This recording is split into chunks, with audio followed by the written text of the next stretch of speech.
Hace 1400 años nació una de las religiones más extendidas del mundo. Su piedra fundamental fue una idea clara y directa. No hay otro Dios más que Dios.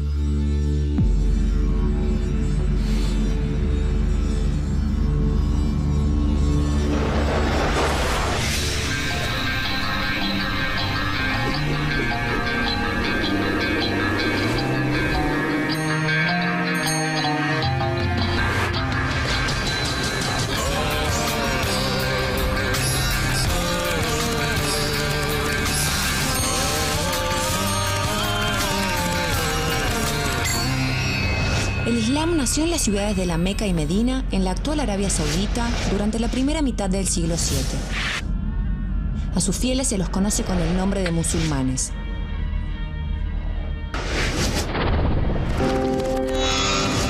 Es una religión monoteísta, es decir, una religión con un solo Dios. A este único Dios se lo considera el creador del universo, y como tal se lo debe respetar y obedecer. Esta creencia se origina en una larga tradición de religiones monoteístas, que comenzó hace más de 5000 años, es decir, religiones en las que creen en el mismo Dios. Estas son el judaísmo, el cristianismo y el islam. Las tres religiones tienen distintos nombres para llamar a su único Dios. El nombre musulmán es Alá, que significa simplemente Dios.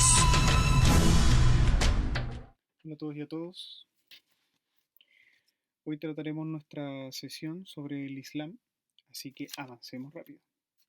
Bueno, redundaremos, lo que quiere decir que volveremos sobre algo que ya explicamos, que es la ubicación y el nacimiento del Islam. En este caso, los lugares geográficos e históricos. El Islam nace en lo que hoy se conoce como Oriente Medio o Medio Oriente, según lo que se expresa en Occidente. Van desde las regiones del sudeste de Asia, donde se emplazan, donde están los países de Arabia Saudita, Armenia, Emiratos Árabes, Irak, Irán, Palestina, Egipto, entre otros, porque son muchos más. En esta zona de los Emiratos Árabes se emplazaban y estaban dos ciudades, que era Medina y la Meca. Y esta religión nace después del cristianismo y después del judaísmo, a mediados del año 6. A mediados y durante el siglo VII, eso quiere decir en el año 600. Hablamos de siglos, hacemos referencia a una manera de ubicarnos en el tiempo, dónde suceden las cosas, en qué minuto de la historia. Por ejemplo, cuando dicen después de Cristo, es que después del nacimiento de Jesús, antes de Cristo, antes del nacimiento de Jesús. Por ejemplo, en el siglo I es lo que se conoce como el año cero, es el año donde nace Jesús. El siglo II hace referencia al año 100 en adelante hasta llegar al 200, donde ahí comienza el tercer siglo, en los años 200. Y así sucesivamente hasta llegar, por ejemplo, al año 1900, que eso tiene que ver con el siglo XX, y en el siglo que nos encontramos nosotros y nosotras es el siglo XXI, que hace referencia a los años 2000 de ahí en adelante, hasta que entremos en el siglo XXII, que tiene que ver más o menos con el año 2100.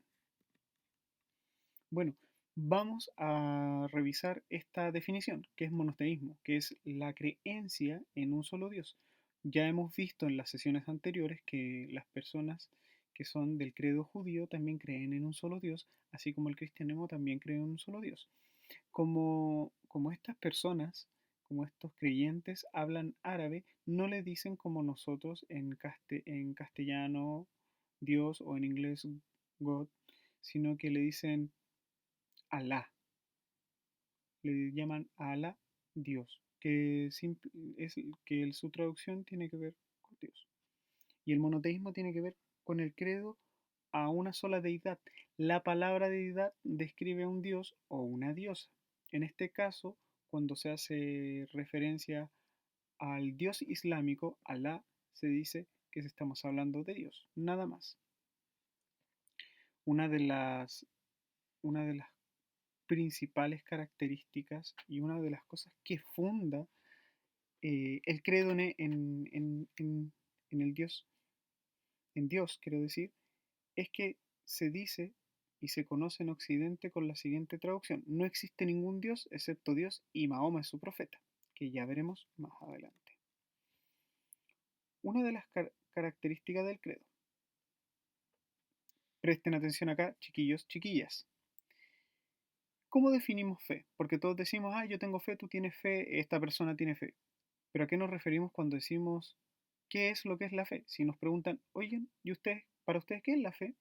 Acá la vamos a definir y quiero saber si están de acuerdo o no. Y esto después lo tienen que redactar en su trabajo, o más bien en las actividades, porque tan largo esto no es.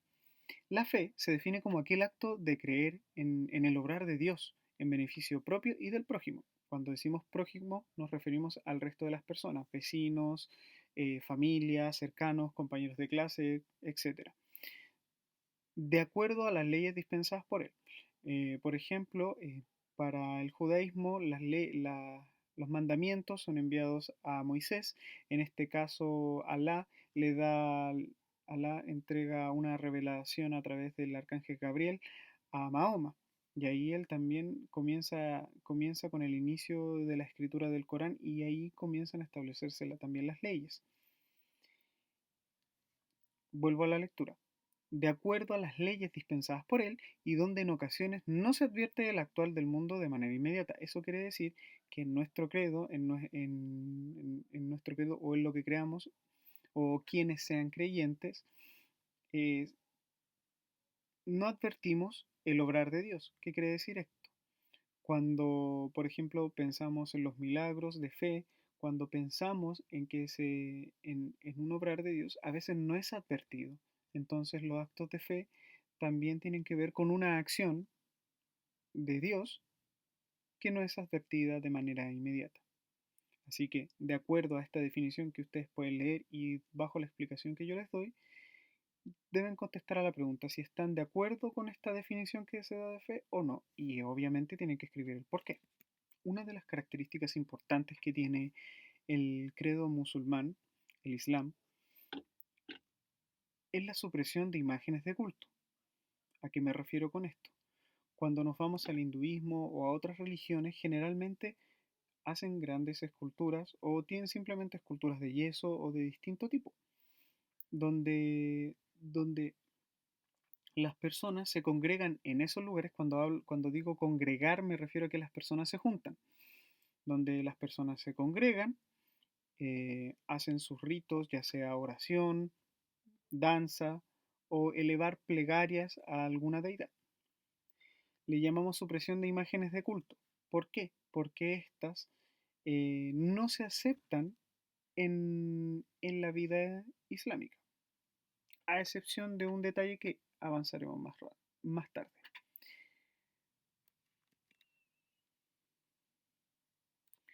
Sus credos tienen 5 principios reconocidos, o como también les llaman los 5 pilares del Islam. Tenemos la profesión de fe. Cuando hacemos una traducción más detallada de lo que nos referimos hace un rato eh, respecto de que no hay un Dios más que Dios y Mahoma es su profeta, la traducción más específica y quizás más adecuada sería la siguiente. Doy fe que no hay más Dios que Dios, en referencia a Alá, y Mahoma es su profeta.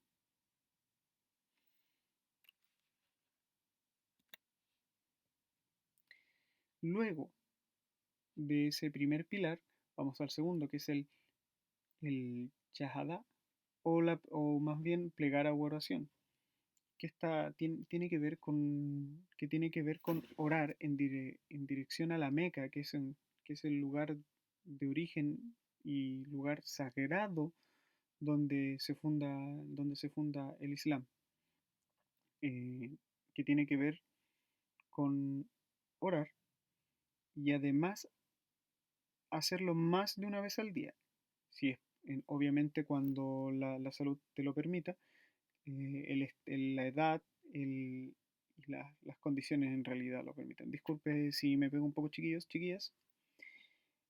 Cuando hablamos de dirección de al-Qibla o Qibla, nos referimos que de donde se organiza cualquier punto de la Tierra, pero que apunten hacia la Meca. Por ejemplo, si ustedes son creyentes, están aquí en Chile, tienen que buscar la orientación lo más precisa posible para hincarse y orar a Alá.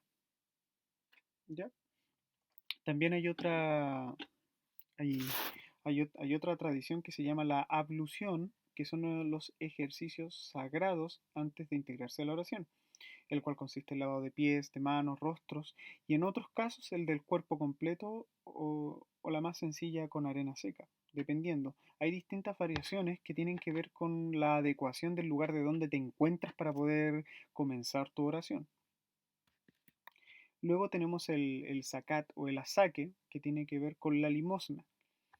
Esto, si bien tiene una versión actualizada, esto comenzó años atrás cuando se funda el Islam, con la idea de sacar una parte de nuestro dinero, de nuestros enseres o nuestros materiales, por ejemplo, incluso alimentos no perecibles, para distribuirlos en aquellos que no tienen ni que también son creyentes. Siempre esto ha tenido un cierto orden, no significa que lo sigan al pie de la letra, de primero ayudemos a nuestra familia, luego a nuestros vecinos y luego al resto de las personas, incluso a aquellas personas que no son creyentes.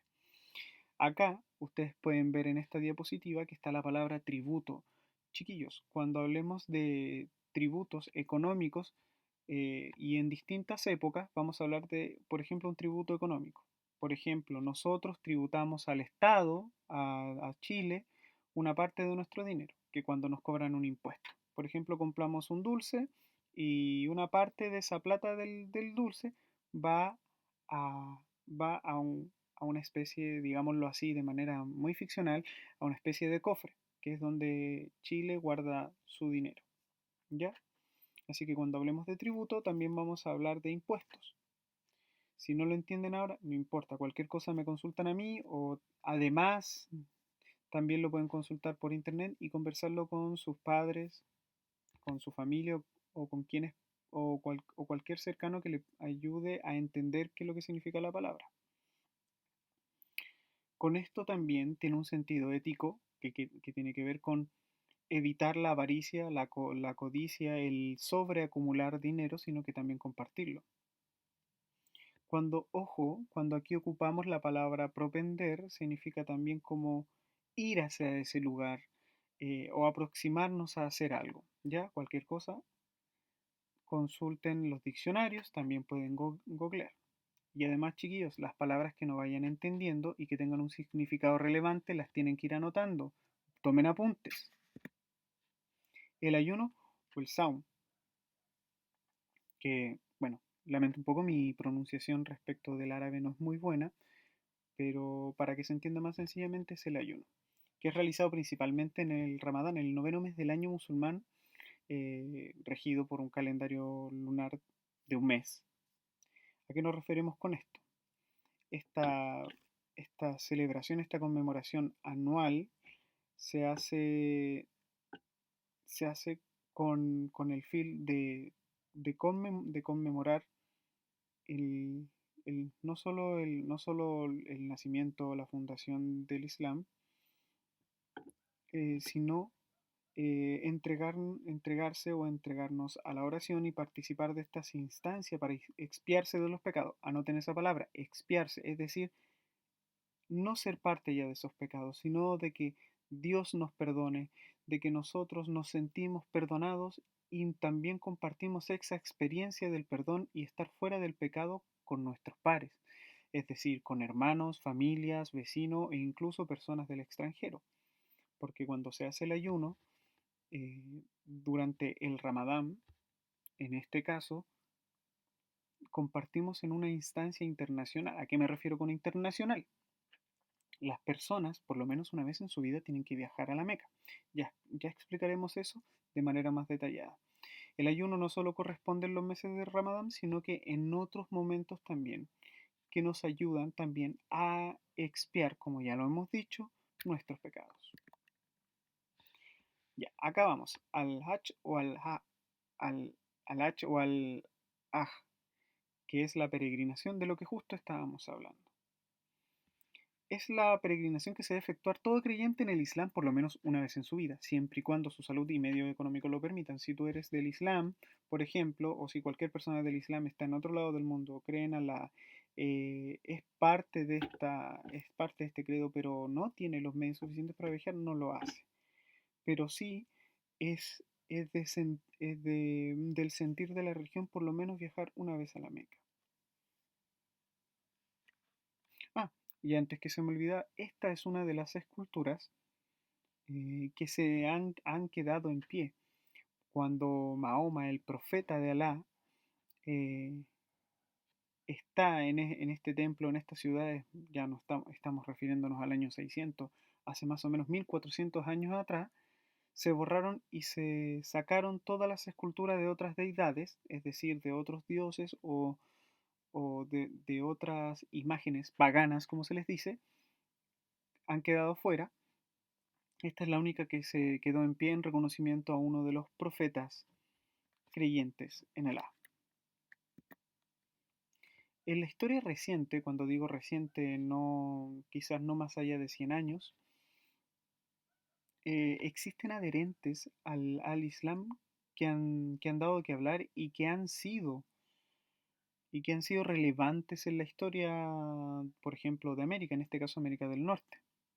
En esa imagen que ustedes ven, hay dos personajes que son bastante connotados en la historia norteamericana y afrodescendiente. Nos referimos a Muhammad Ali y a Malcolm X. Vamos a ver el siguiente extracto de un registro audiovisual.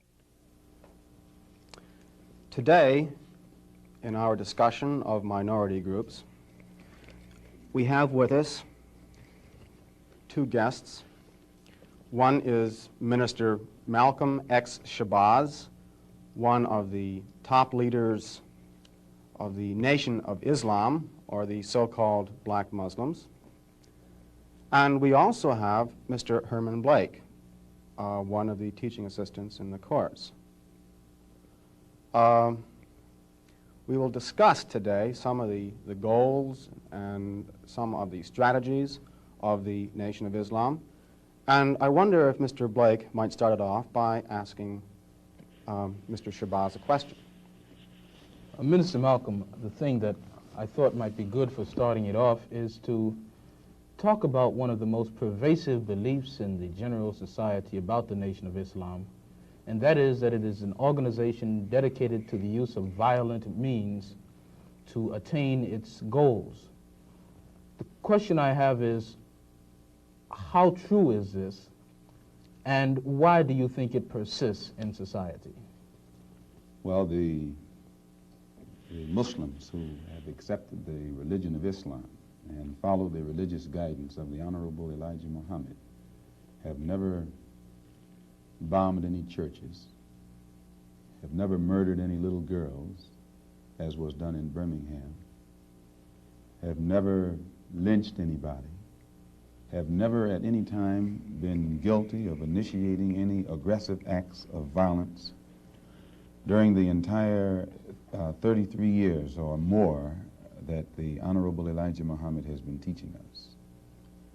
The charge of violence against us actually stems from the guilt complex that exists in the conscious and subconscious minds of most white people in this country. They know that they've been violent in their brutality against Negroes, and they feel that someday the Negro is going to wake up and try and do unto them as they have do unto the whites as the whites have done unto us. We aren't a violent group. We are taught by the Honorable Elijah Muhammad to obey the law, to respect everyone who respects us. We're taught to display courtesy, to be polite. But we're also taught that at any time, anyone in any way inflicts or seeks to inflict violence upon us, we are within our religious rights to retaliate in self-defense to the maximum degree of our ability. We never initiate any violence upon anyone, but if anyone attacks us, we reserve the right to defend ourselves. So to accuse us of being violent is like accusing a man who is being lynched, who is being hung on a tree, simply because he struggles vigorously against his lyncher.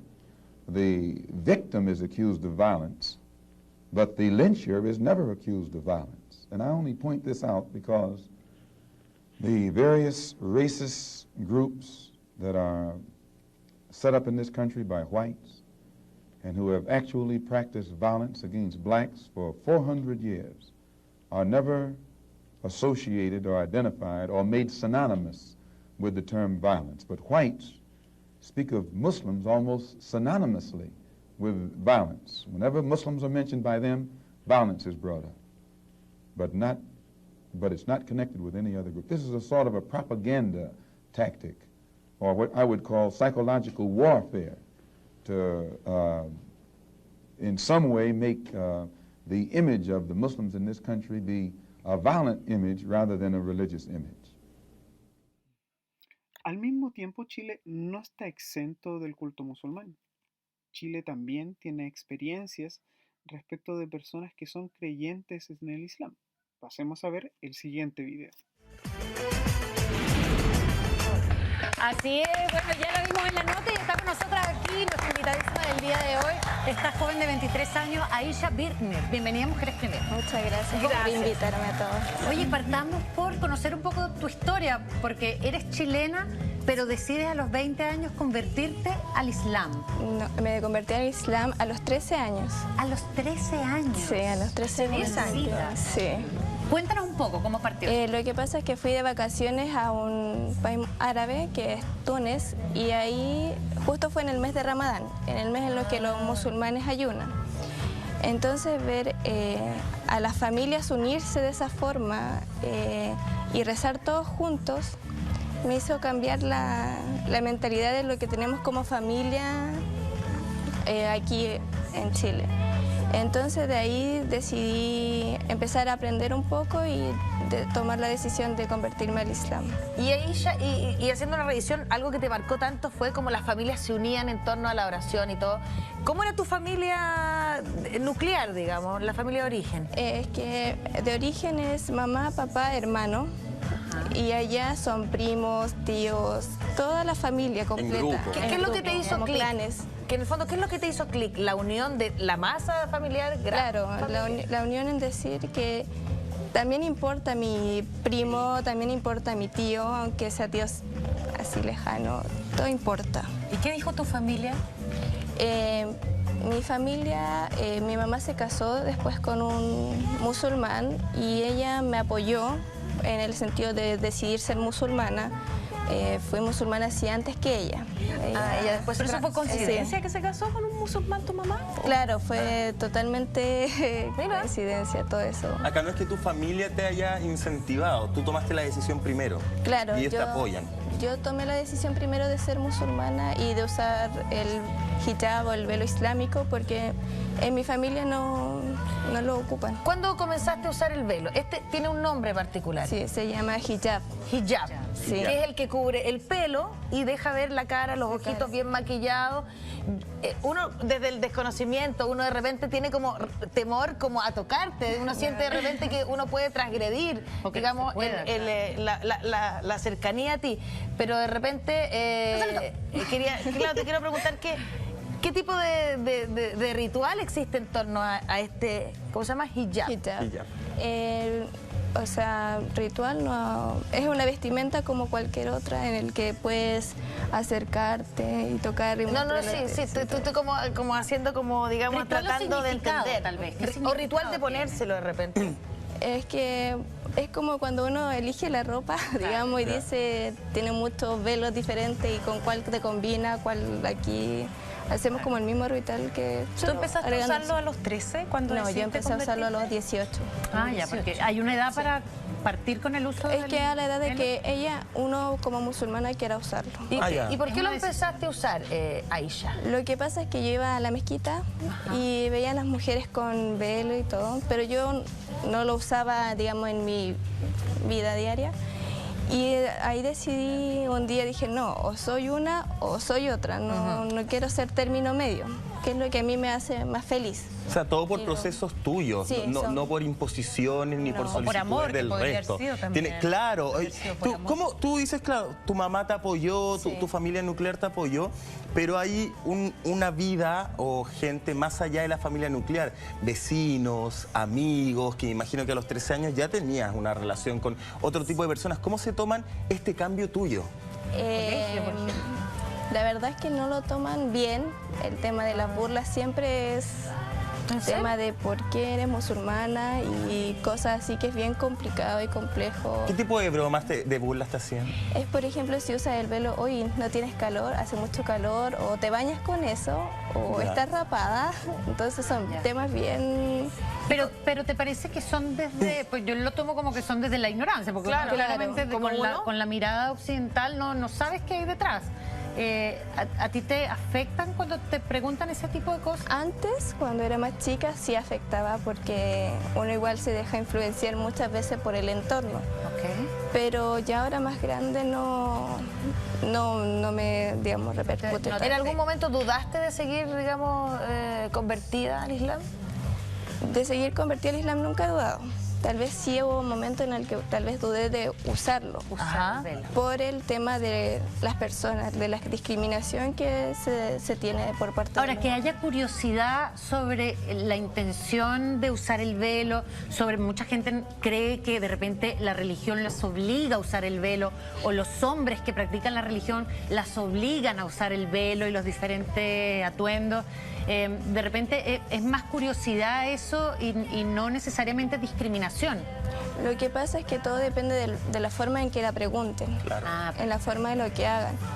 Porque la verdad es que si tú vas a una entrevista de trabajo con velo, no te aceptan. No te aceptan. No, pues. Bueno, la discriminación también tiene que ver con cómo uno lo vive, cómo uno lo siente. Oye, acá esa pregunta. Yo quería consultarte, tomando una pregunta del ANTO, del hijab. ¿Está bien dicho? Muy bien. Hijab tiene una forma especial de colocarse, de anudarse. El ritual. A ese ritual entiendo que el acto de poner, o es como tú te sientas más cómodo. Lo que pasa es ¿Algún color prohibido? No, lo que pasa es que depende, primero, hay un tema cultural igual en el sentido de que Turquía usa de una forma, Irán usa de otra, Arabia Saudí usa de otra. Yo no tenía idea. Pero las musulmanas conversas es como ellas se sientan mejor, más que algo cultural, es como yo me siento ¿Y cualquier mejor. material, cualquier color? Sí, menos que sea transparente. ¿Y tú tienes algo entre tu cabecita y el hijab? Un ¿O va cintillo. un cintillo? ¿Que tiene que, o es por tu comodidad? Es por mi comodidad. Perfecto. Oiga, queremos saber los diferentes tipos, mira, acá yo lo tengo, los diferentes tipos, los principales tipos de velos islámicos, que nos explique, porque ahí lo tenemos en pantalla, el burka, el niqab, el hijab y el chador que se usa en Irán. También queremos saber la diferencia. Sabemos que tú usaste burka en un inicio, ya no. Todo eso lo vamos a conversar a la vuelta de una pausa comercial aquí en Mujeres Primero. Estamos con Aisha Birkner.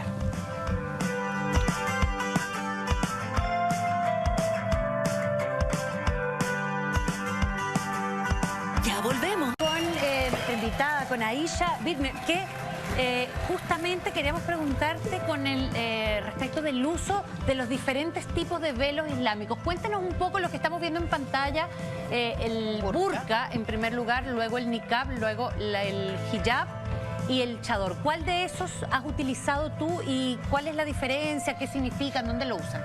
Bueno, yo he usado el niqab y yo uso el hijab.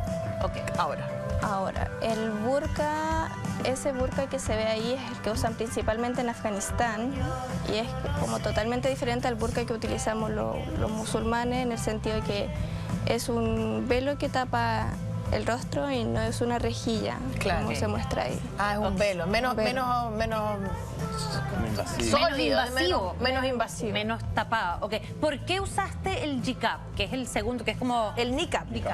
Perdón, el niqab, sí. ¿Por qué lo usaste? Lo usé porque sentía que era lo correcto y sigo sintiendo que es lo correcto de utilizar. Yo me sentía feliz, yo me sentía bien. Pero lamentablemente por las personas, el entorno, la sociedad, tuve que, digamos, adaptarme a no usarlo más. ¿Fue lo primero que usaste? Fue lo segundo que usé, ¿Y qué fue lo primero? el hijab. El Corán dice que la mujer debe cubrirse la cara, el pelo, las manos. El ¿lo Corán dice? habla de que debemos utilizar un velo, solo dejar las manos y la cara al descubierto. ¿Y por qué? ¿Eso que podría provocar, digamos, a los hombres? ¿Tiene que ver con eso? Lo utilizamos como en sentido de protección ante el otro, ante el deseo, para decir. Ahí está, en la nota tú un poquito hablabas de estas noticias a nivel mundial que están llegando, sobre todo en Europa, donde se quiere prohibir el uso, se está prohibiendo el uso de distintos tipos de velos. ¿Qué te parece a ti esta información, esta medida que se está tomando? Yo siento que es realmente, como dije, es una violación a mis derechos, porque hablan de que están tratando de liberarnos y muchas de las personas que ocupamos el velo o el niqab o lo que sea, lo usamos por opción propia. Entonces tengo muchas amigas de Europa que pueden ser multadas por usar en Francia el niqab, e incluso en las universidades a la puerta te lo tienen que sacar porque no pueden entrar con el hijab. Claro, digamos que esta medida que están tratando de tomar en algunos países de Europa y se está discutiendo en Alemania, en Francia, en Bélgica ya se aprobó desde el año Italia también se 2004. aprobó. En Sí. muchos países tiene que ver específicamente con el burka y con el niqab, porque como te cubre la cara, digamos, el argumento es que necesitan tener la identificación de personas. Estarían discutiendo prohibirlo Por seguridad. en el uso, su uso en manifestaciones públicas. No es como que en todos los contextos, sino en manifestaciones públicas, porque necesitarían ellos, por un tema de seguridad de Estado, tener identificadas a las personas, y claramente el burka y ese que estamos viendo, que es el niqab, no permiten saber quién es la persona que está debajo del atuendo. Sí, pero Según lo que nos comentabas tú, se usa como protección, ¿no? Ante posibles, no es acoso, sino que es como Deseo. que uno puede provocar o deseo. Es ¿Tú que te más que sientes nada, protegida? ante la molestia de un hombre que te vea caminando y digamos que te diga cosas, a uno... Es que a mí me llama la atención eso, como de sentirse que necesitas taparte para protegerte, porque ahí yo me pregunto dónde está la libertad, o si realmente tú sientes ese miedo de que si es que no estás tapada, realmente te puede alguien hacerte daño, o un hombre. Lo que pasa es que antes, a los 17 años, no usaba.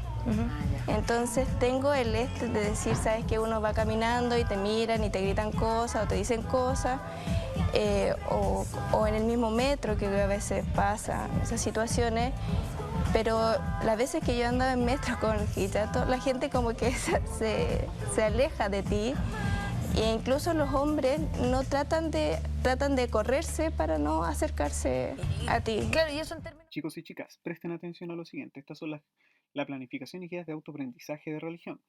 Lo vamos a hacer en modalidad de curso heterogéneo de primero y segundo medio. ¿Qué quiere decir esto? Que esta guía será utilizada tanto para chicos y chicas de primero como para los de segundo.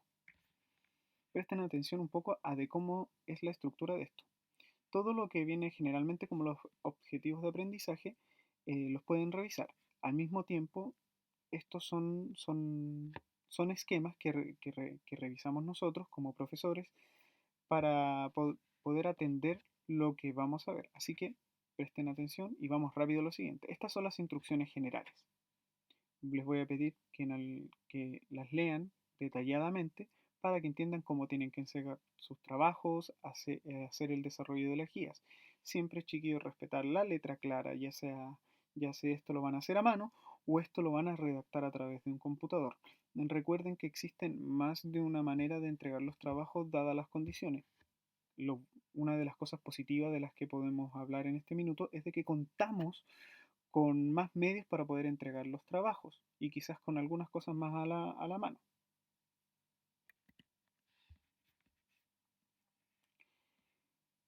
Acá todavía no está lo que referimos al registro visual, pero cuando estén disponibles estos registros audiovisual, que es la edición de nuestro trabajo, van a poder acceder a él y ahí va a estar ahí dispuesto. Tenemos un plan de diálogo que es de acuerdo a lo que se ha visto y lo que se ve se verá en el video cada vez que ustedes lo visiten.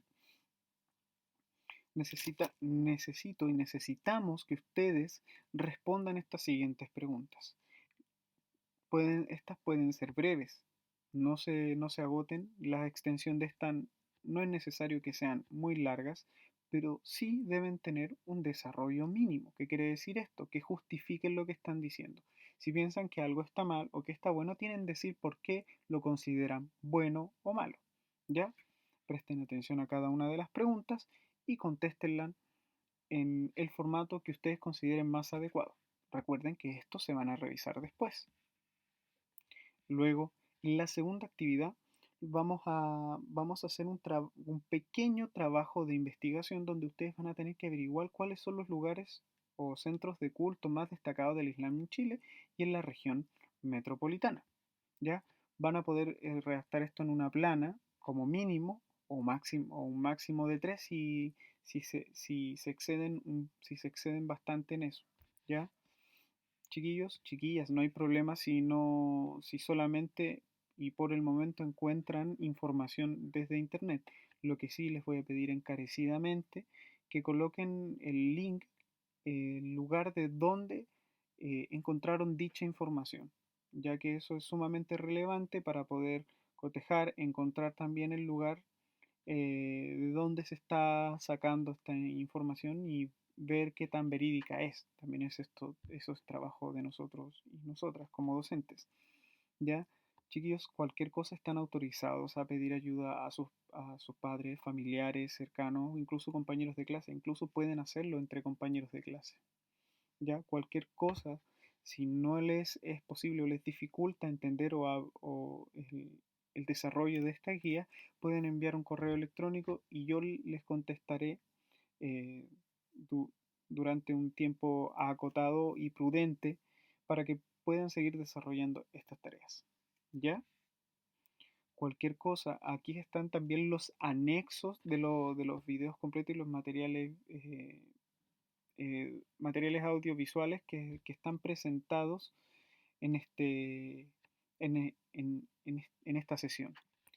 Bueno, chiquillos, bueno, chiquillas, no olviden, como lo vuelvo a repetir, no olviden prestar atención a la guía y a las instrucciones que ahí se le ha dado. Vamos a cerrar con la siguiente cita. No hay nada mejor que la adversidad. Cada derrota, cada angustia, cada pérdida contiene su propia semilla, su propia lección sobre cómo mejorar tu rendimiento la próxima vez. Palabras por un creyente del Islam, Malcolm X. Muchas gracias, chiquillos. Cuídense y nos vemos hasta la próxima.